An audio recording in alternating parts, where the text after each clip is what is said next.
É, sim.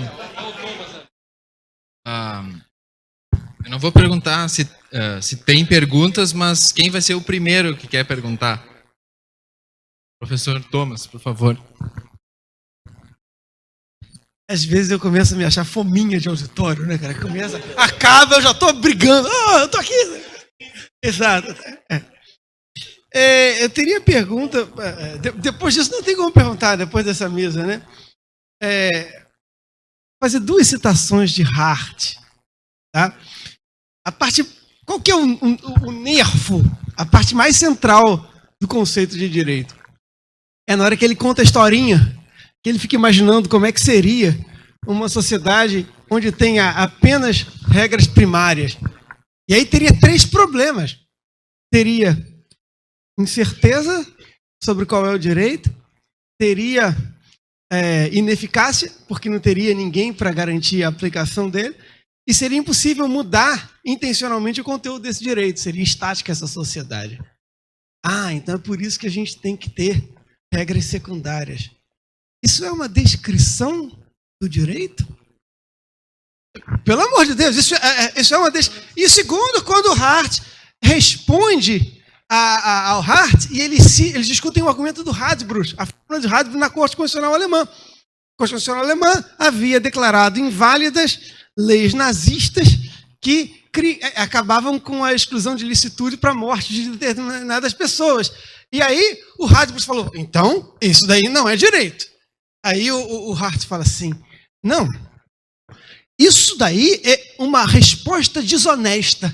Eu preciso ter um critério positivista para dizer o que é direito, para eu poder saber escolher entre deixar aquela pessoa sem punição ou punir retroativamente. Então, a melhor maneira de você lidar com uma questão moral não é colocando ela debaixo para o tapete. A fórmula de baixo de Radbruch coloca essa questão debaixo do tapete. Por isso nós temos que ser positivistas. Isso é um argumento, uma descrição neutra. Não tem absolutamente nada de neutro. Kelsen, quando ele critica, quando ele define democracia, ele diz, não, como é que é? Existe uma conexão entre o absolutismo político e o absolutismo filosófico. Né? Se eu sou um absolutista filosófico, existe uma verdade moral que eu derivo de Deus ou da razão com R maiúsculo, para que eu vou ser democrata? Agora, se eu sou cético e não existe uma verdade na moral, aí eu vou ter que resolver democraticamente. Quer dizer, não tem nada de neutro nisso. De onde vem essa neutralidade? E aí eu pergunto para o Juan, o seguinte, será que, primeiro, esse positivismo descritivo, ele é positivista? Esse positivismo includente, será que ele continua sendo positivista? Porque o Dworkin acha que ele já não é mais. E segundo, será que... Para mim é uma teoria que não é do nosso mundo. É uma teoria... Estou falando muito rápido. É uma teoria... É uma teoria que talvez seja para um outro mundo diferente do nosso.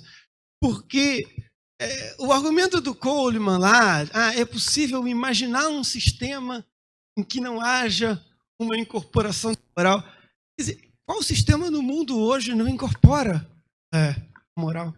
Né? E sobre o Daniel não poderia deixar de... Não poderia concordar mais. Assim. Eu acho que... Eu não consigo entender que uma teoria pode se apresentar como... Quando você está lidando com algo que é, por natureza, reflexivo e argumentativo, como o direito. Não importa aqui se todo mundo na metaética acha que é assim. Tem que ter uma... Mas, lamento, a gente vive no mundo real. E o próprio Hart queria uma teoria que explicasse como as práticas funcionam. Nós argumentamos sobre a própria prática. Acho que eu queria ouvir dizer sobre isso. Vou pegar desse ponto. Porque a impressão que dá é o seguinte, é que todos eles leram aquele texto do Austin linguista, How to do Words, e pararam na segunda ou na terceira conferência. Quando Austin diz atos performativos e atos que são conotativos, e no final das contas, nas últimas conferências, que ele vai dizer é que essa distinção não faz sentido, porque toda descrição, né, implica prescrição no sentido de que eu preciso de justificar, né? Exatamente, eu preciso de apresentar razões para dizer que aquela a minha descrição é verdadeira. Então, na verdade, eu teria dimensões locucionais e perlocucionais, atos de linguagem. Quer dizer, pô, o cara estava falando isso no início dos anos 50. Né? Então, mesmo no contexto da filosofia da linguagem de Oxford, nesse período, já não fazia o menor sentido entre atos locucionários, né, conotativos, não fazia mesmo. Agora, nessa sua exposição, a sensação de que dança na compreensão da relação entre direito e moral, nessa sua exposição. Porque em vários textos seus, você criticava o fato de que se faria uma leitura moral do direito.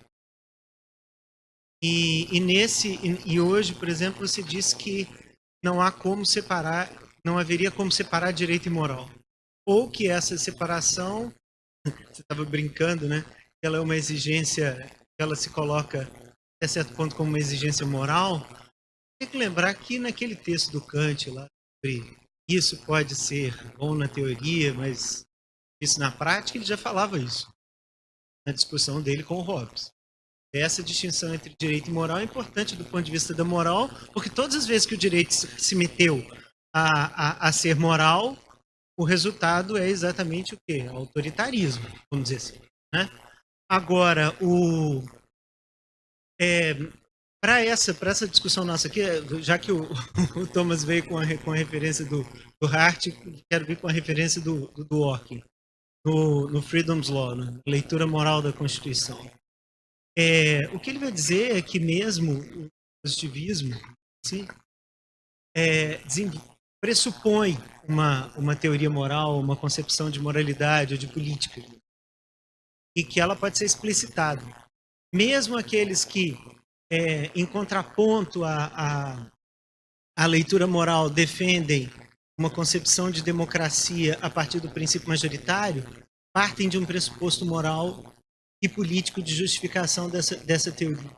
E ele vai dizer que, na verdade, há uma grande confusão do ponto de vista teórico e do ponto de vista prático, porque são teorias, na verdade, no fundo, descoladas da prática. E quando ele vai defender uma leitura moral da Constituição, ou a sua leitura moral da Constituição, ele vai estabelecer duas restrições para se fazer uma leitura moral.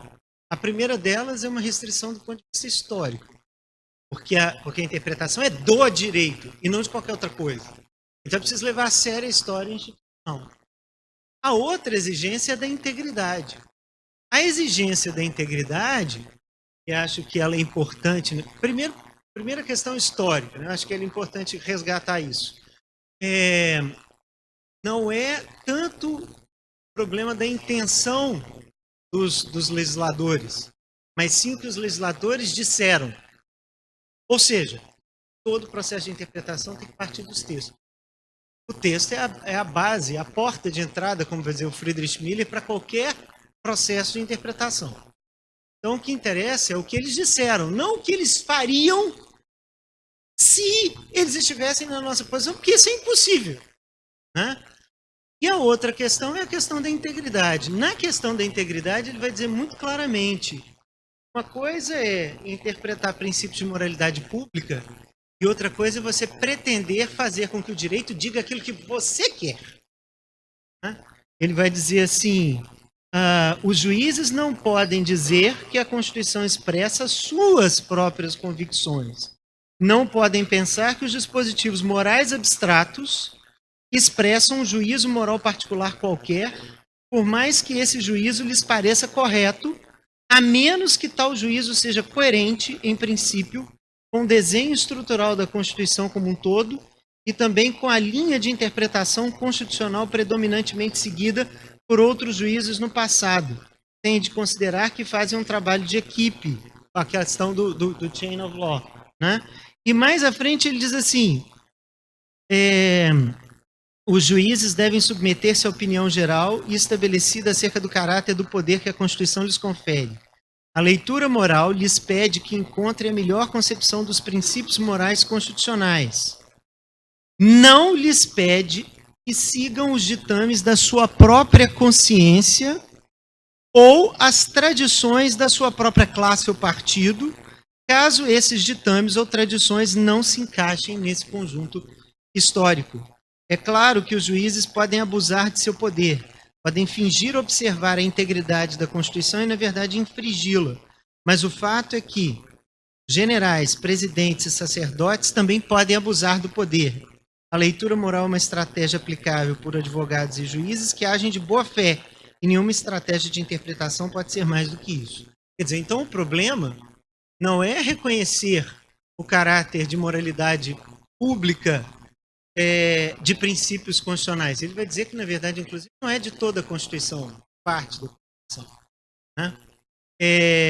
Mas é o juiz pretender impor o seu ponto de vista moral particular, né? Fazendo com que a Constituição diga aquilo que ele quer que ela diga. A questão central. Então, o problema não é uma leitura moral da Constituição. O problema é o que se entende por moral.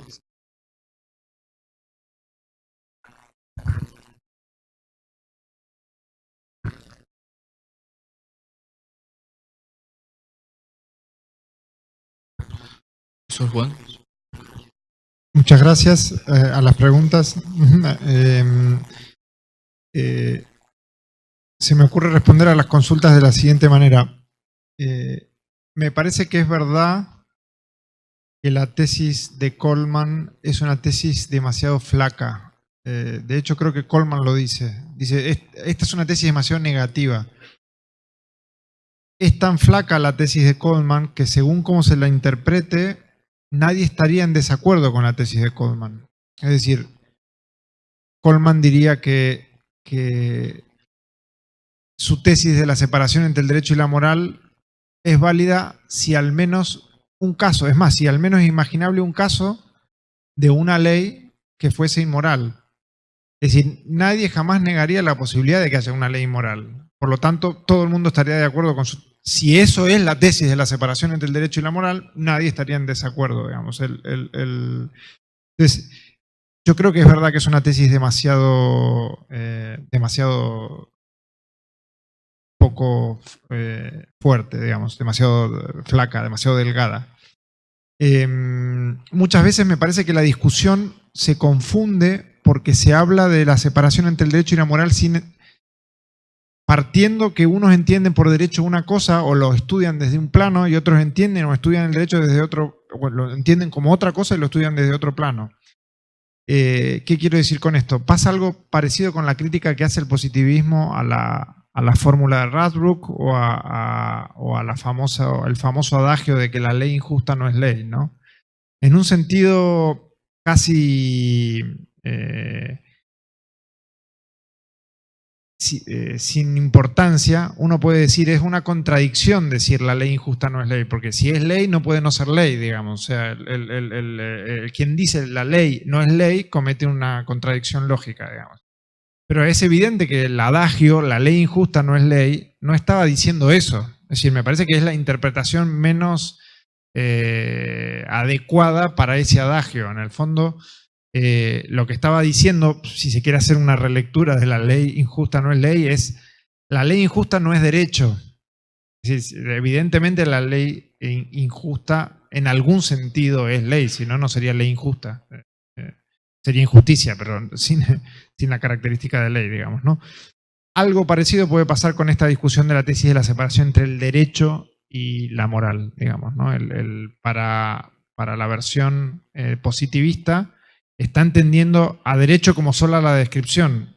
y para la versión no positivista no se puede hacer solo una descripción, por lo tanto la concepción de derecho que se la está vinculando, ¿no?, con la moral es diferente, digamos. Entonces, parece que a veces se confunden los planos en los que se discute la distinción entre la tesis del derecho y la moral, y eso conduce, para mí, la debilidad de la tesis de Coleman es que es una tesis que no negaría a nadie. En realidad, si un autor que no es positivista dice, Coleman está diciendo que hay ejemplos de leyes que son injustas, bueno, estamos todos de acuerdo, hay ejemplos de leyes que son injustas, digamos. Sí, eso es todo lo que dice la tesis. En segundo lugar, sobre si se puede hacer teoría descriptiva, quizás será empujando más fuerte el argumento, me parece que a mí el argumento que me parece que presiona más al positivismo, más que el de Dworkin, me parece que es el de John Finnis. Y es al que le han prestado bastante atención algunos autores positivistas anglosajones, que es el argumento de lo que no se puede hacer es teoría general y avalorativa. Es decir, y Finnis lo que dice es, si usted quiere describir, ningún problema, describa. Ahora, ¿cómo hace usted para, dentro de todos los elementos que está describiendo sociológicamente, escoger algunos y decirme que esos son los que caracterizan al derecho y que todos los otros quedan descartados como secundarios, digamos? Y esa crítica, de alguna manera, Ras recoge el guante de esa crítica y después una autora inglesa que se llama Julie Dixon publica un libro donde dedica su tesis doctoral a revisar esa crítica, etc. Y la respuesta que le da al positivismo es decir, es verdad, totalmente avalorativa no es la teoría positivista. Hay que hacer valoraciones. Para poder hacer teoría general, para poder hacer teoría conceptual, es necesario hacer una valoración entre los elementos no característicos y los característicos. Pero es una valoración, según estos autores, sobre todo Dixon, que es la que le dio más vueltas al tema, porque Ras lo menciona simplemente, es una valoración que no es moral. Se la llama valoración de importancia. Obviamente que la discusión es, bueno, ¿de dónde salen esos criterios no morales que son de importancia?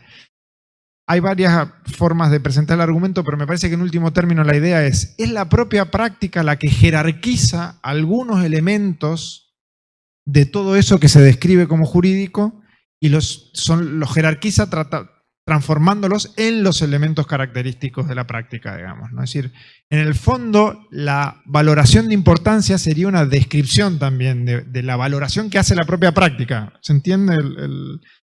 La pregunta es verdad? ¿Tiene razón Julie Dixon que las valoraciones de importancia, que en realidad son descripciones de las valoraciones que hace la propia práctica, donde jerarquiza unos elementos y considera secundarios otros elementos? ¿Es verdad que eso es una valoración no moral? A mi juicio la pregunta central es ahí. Y acá voy a mostrar que tengo dudas con el positivismo y por eso planteé desafíos y que por más que lo haya estudiado durante muchos años, no comparto un montón de cosas del positivismo. Me parece que depende nuevamente desde dónde estemos mirando esa pregunta acerca de si las valoraciones de importancia son morales o no son morales. El argumento de Dixon para decir que no son morales es decir, hay ejemplos de cosas importantes, pero inmorales. Por lo tanto, la importancia no puede ser un criterio de moralidad, digamos, ¿no? Es decir, entonces, ¿alguien negaría que el genocidio fue una parte importante del régimen de Alemania? Nadie. ¿Alguien diría que eso es moral? Nadie. Por lo tanto, importancia y moralidad son dos elementos distinguibles, digamos.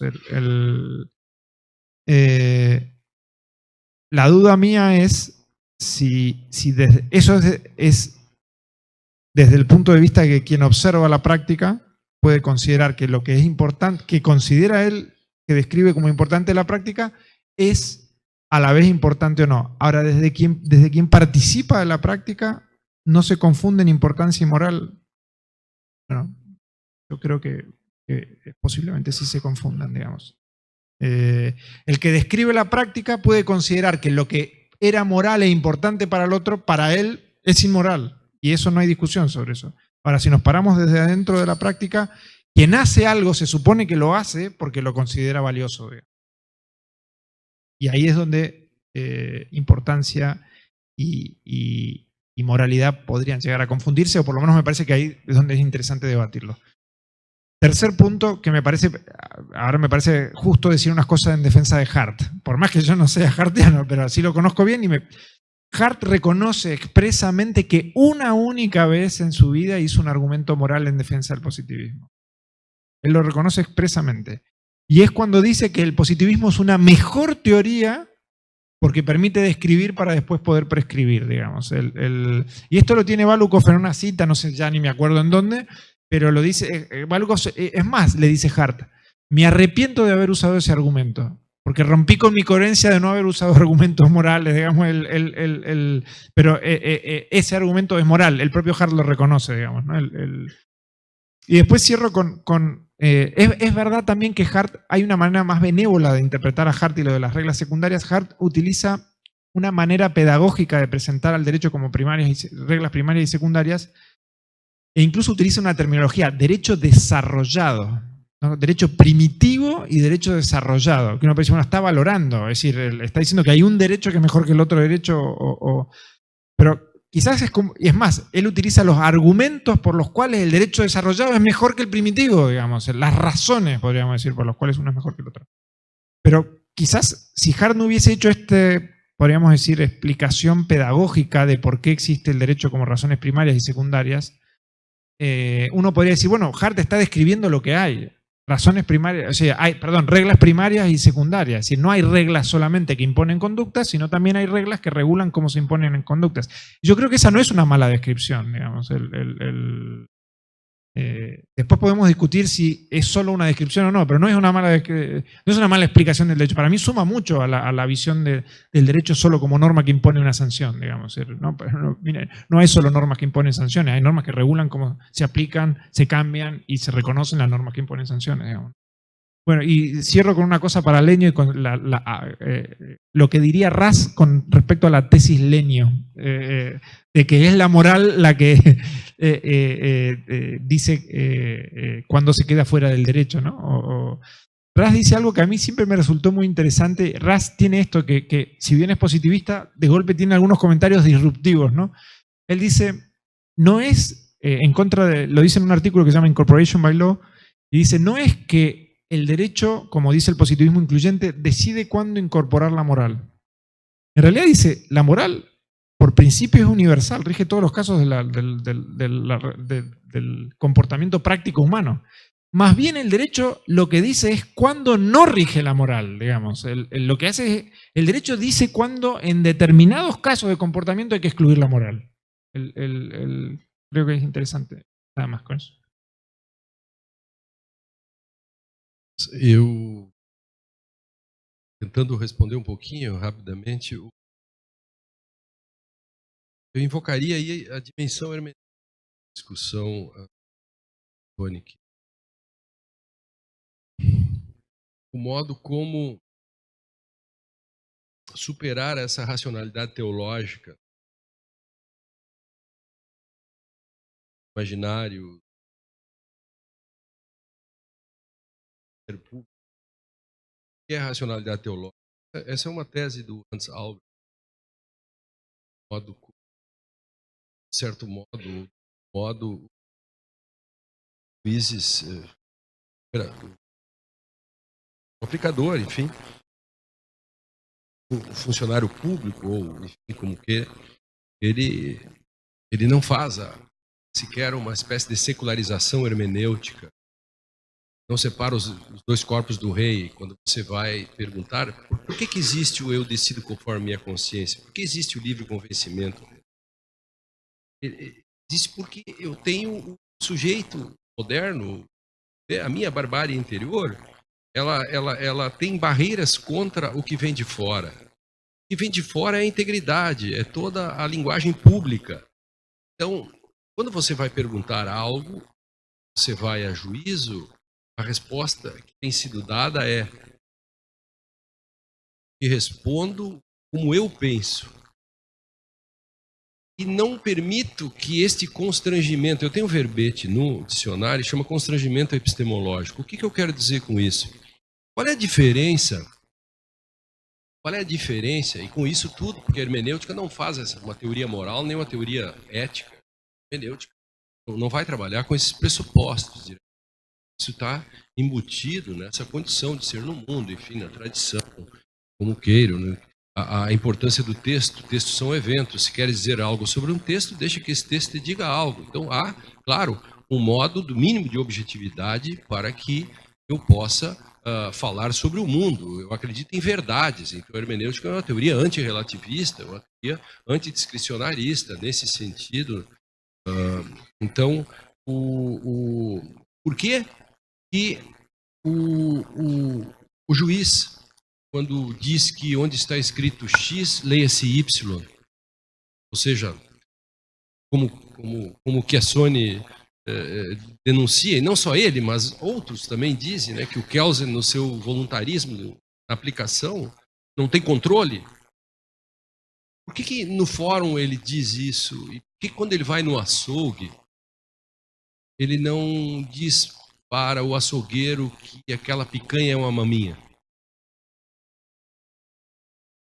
Afinal, se onde está escrito X, que é a estrutura, direito, etc., eu digo que é Y e troco o nome das coisas, por que quando e portanto eu tenho esse poder da vile sumar, vontade do poder, e com isso eu ponho como eu acho que deve ser, ou seja, por uma racionalidade ainda teológica, não secularizada nesse sentido, sem separação dos dois corpos do rei.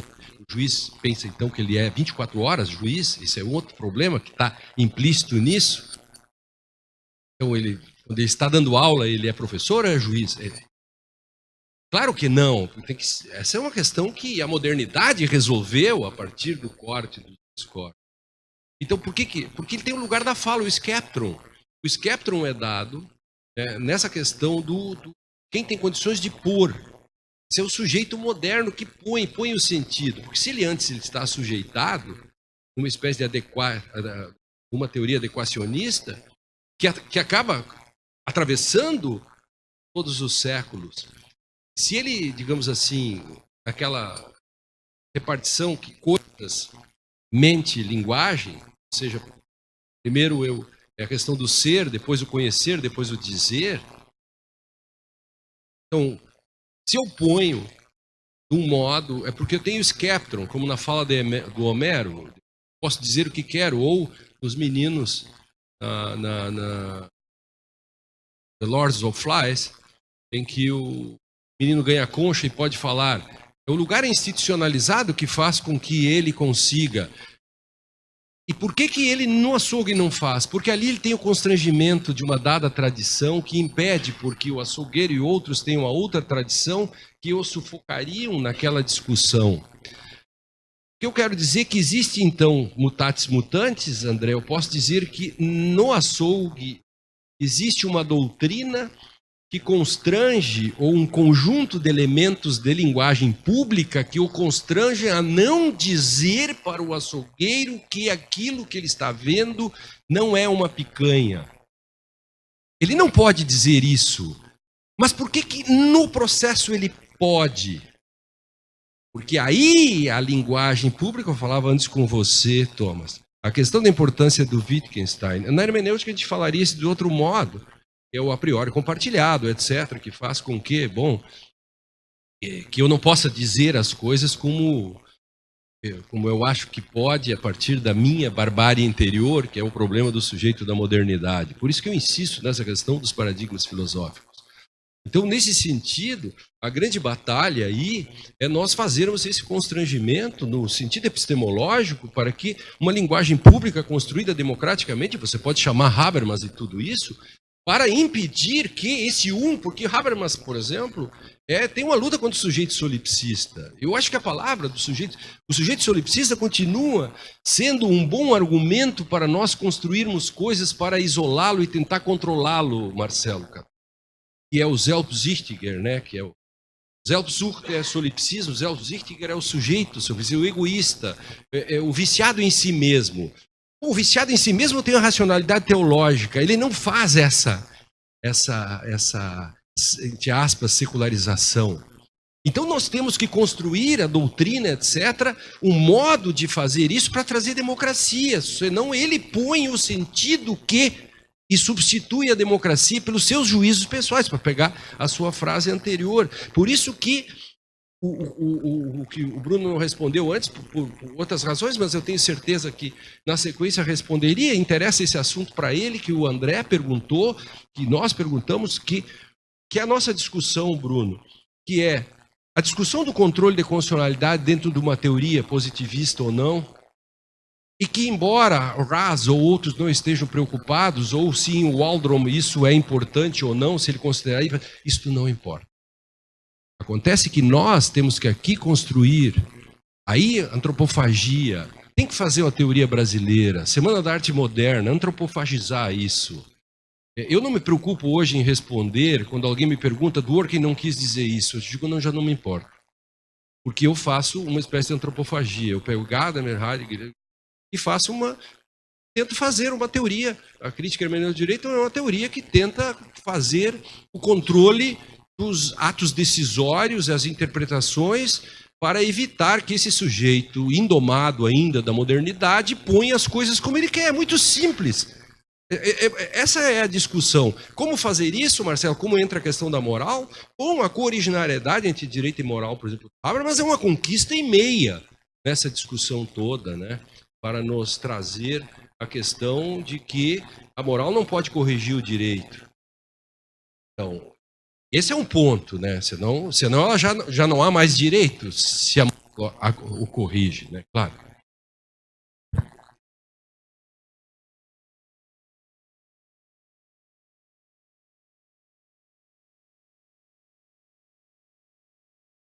Uhum.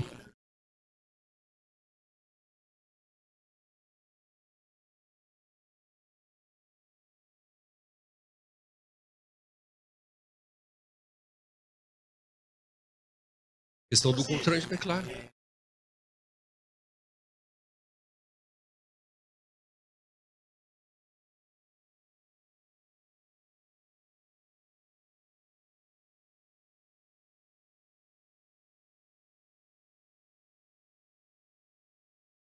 Isto. Ele é uma espécie de nominalista. Só há coisas particulares.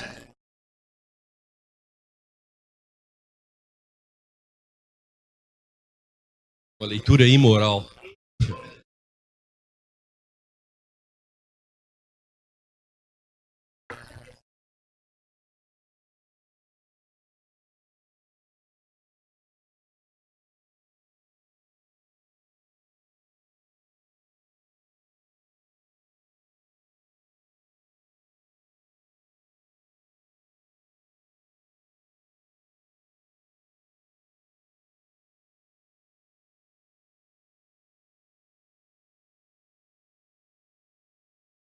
Eu queria dizer que nós todos conclamamos essa discussão. O Bruno me contava, ele vai me mandar o texto, eu não sabia. Tem um autor processualista que diz que não se deve, que aquele artigo 926 que eu coloquei lá no CPC, não tem nenhuma importância, que afinal não se pode nem usar a integridade, porque é teórico, não poderia estar no CPC, etc. Bom, tudo que o Marcelo acabou de dizer, que nós falamos aqui, tem a ver com a coerência e a integridade. Quer dizer, você só consegue ter um direito democrático se você aplicá-lo por coerência e integridade, seja de que teoria você esteja falando. Aliás, o próprio CPC, o 489, ele tem uma teoria da decisão. Olha a criteriologia que tem no inciso, René, 1, 2, 3, 4, 5, Ziel, trabalhado isso, o pessoal todo, Alexandre. 1, 2, 3, 4. Outra, agora o Alexandre me lembrou de uma coisa terrível que aconteceu no Brasil.